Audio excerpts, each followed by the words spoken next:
For customers stepping inside the Bear Bar in Denver. This is the entrance immediately as you come in here. A world of facials, waxing, and relaxation awaits. Though for owner Ashley Ordonez, a mother of 5 who's always worked for small women-owned businesses, it was a leap of faith filled with sacrifice to get to this point. I just went to my husband and said, I want to open my own business. We're going to have to sell the house. It's going to be somewhere around $150,000 to do this the way I want to do it. I want to go big, so it's just grand right away. Let's just go for it. Now living in a home half the size. The timing for Ordonez couldn't have been worse. A grand opening in mid-March as a pandemic forced non-essential stores to shutter. It was hard to hear that because it was like before I even got started, like it was standstill, stopped. The government's mega boost to business, the Paycheck Protection Program, unleashed around $750 billion to help struggling companies, loans that can become forgivable if certain conditions are met. But there's a catch. The applicants' payroll and revenues must have been launched weeks before the wave of shutdowns.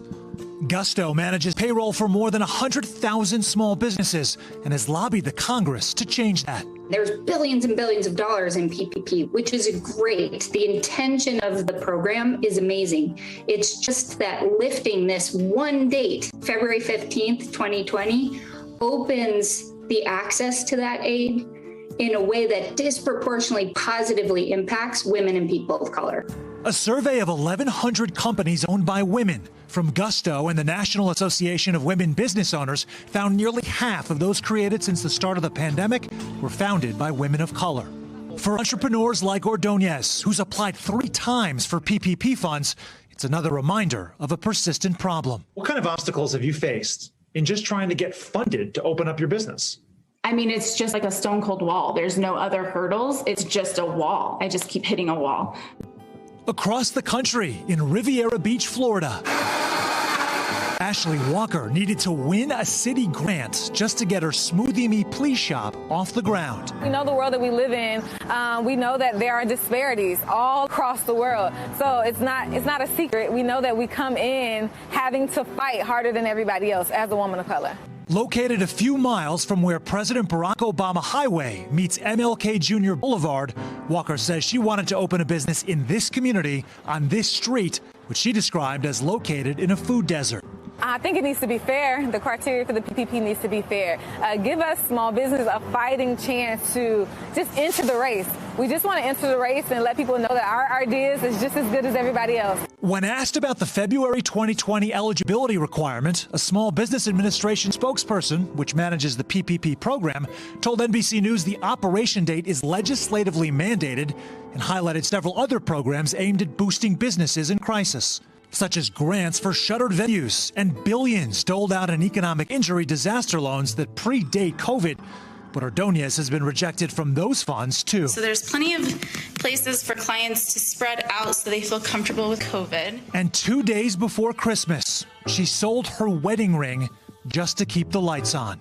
You know, my husband and I had some marital problems a year before that. That ring was a huge symbol for my husband of a new beginning. And the business was a new beginning. And it was an easier way of life for, it was like a promise to an easier life that didn't come. So it was hard to do the ring thing, but the business means so much to the family that it was an easy decision at the end of the day. Ordonez could still lose her house, which is collateral for rent. Donations have bought her a couple months, but with roughly $80 billion in PPP funds still untapped, the hope is that some can be used to help those devastated by the dual threat of COVID and bad timing. Hey, NBC News viewers, thanks for checking out our YouTube channel. Subscribe by clicking on that button down here and click on any of the videos over here to watch the latest interviews, show highlights, and digital exclusives. Thanks for watching.